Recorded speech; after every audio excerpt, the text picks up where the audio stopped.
we'll be doing the next topic of the chapter second, that is objectives of 5 year plans. आज इसका second topic करेंगे हम लोग, which is main objectives of 5 year plans. ठीक है, जो 5 year plans बनाए गए आपके 1950 में बाय प्लानिंग कमीशन, उनके ऑब्जेक्टिव्स क्या थे. ठीक है, number 1, the main objectives of 5 year plans. अगर हम बनाते भी हैं, आप भी प्लान्स बनाते हैं, तो उनके कुछ मेन ऑब्जेक्टिव्स होते हैं, कुछ जनरल ऑब्जेक्टिव्स होते हैं, कुछ लॉन्ग टर्म ऑब्जेक्टिव्स होते हैं. वो लॉन्ग टर्म ऑब्जेक्टिव्स कौन से हैं देखो. Number 1 is economic growth. ठीक है, जब ये 5 year प्लान्स बनाए जाते हैं तो उसका एक मेन ऑब्जेक्टिव होता है कि इकोनॉमी हमारी जो है वो ग्रो करे. इकोनॉमी ग्रो करने का मतलब है कि प्रोडक्शन इंक्रीज़ हो, इकोनॉमी के अंदर प्रोडक्शन कैपेसिटी इंक्रीज़ हो. ठीक है, नेक्स्ट हमारा मेन ऑब्जेक्टिव होता है मॉडर्नाइजेशन. ठीक है, मॉडर्नाइजेशन 2 चीज़ों से बनता है. एक तो न्यू टेक्नोलॉजी को अडॉप्ट करना. ठीक है, दूसरा जो हमारे एंशियंट रिचुअल्स हैं, ठीक है, हमारे पुराने रीति रिवाज हैं, उनके अंदर नेसेसरी चेंजेस लेकर आना. जैसे गर्ल चाइल्ड मैरिज, यहाँ सती जैसी जो प्रथा थी उनको ख़त्म करना, ये भी आपका मॉडर्नाइजेशन का ही पार्ट बनता है. Done. Next, the third main objective 5 year plans is full employment. अब फुल एम्प्लॉयमेंट का ये मतलब नहीं है कि ज़ीरो अनएम्प्लॉयमेंट होगी इकोनॉमी में.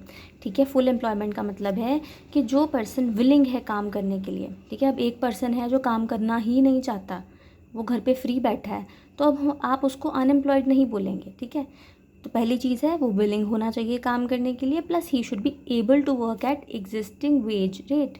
वो एबल भी होना चाहिए काम करने के लिए एग्जिस्टिंग वेज रेट पे. ठीक है, जो ऑफ़र हो रहा है उसको, उस पर वो काम करने के लिए तैयार हो.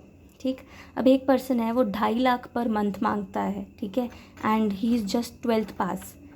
That is not feasible. ठीक है, वो फीजिबल नहीं है, एक राइट डिमांड नहीं है.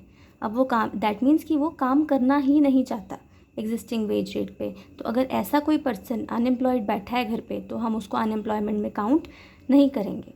ठीक है, सो फुल एम्प्लॉयमेंट एक मेन ऑब्जेक्टिव है 5 year प्लान्स का, कि हम अपनी इकोनॉमी में से अनएम्प्लॉयमेंट को ख़त्म करें. ठीक, नेक्स्ट देखेंगे. नेक्स्ट मेन ऑब्जेक्टिव है equity. Equity means equal distribution of income and wealth. अब जो गवर्नमेंट है वो कैसे इनकम और वेल्थ की इक्वल डिस्ट्रीब्यूशन करती है बिटवीन पुअर एंड रिच. जो रिच लोग होते हैं, इनकम कमाते हैं, उनकी इनकम के ऊपर बेटा लग जाता है टैक्स. ठीक है, और उनकी इनकम हो जाती है कम, और जो टैक्स से इनकम आती है गवर्नमेंट को, वो क्या करती है, वो सब्सिडीज़ की फॉर्म में पुअर लोगों को दे देती है, और इस वजह से जो गैप है बिटवीन रिच एंड पुअर वो कम करने की कोशिश करती है, यानी कि इक्विटी लाने की कोशिश करती है. Next, self reliance. Self reliance का मतलब होता है कि हम लोग आत्मनिर्भर बने.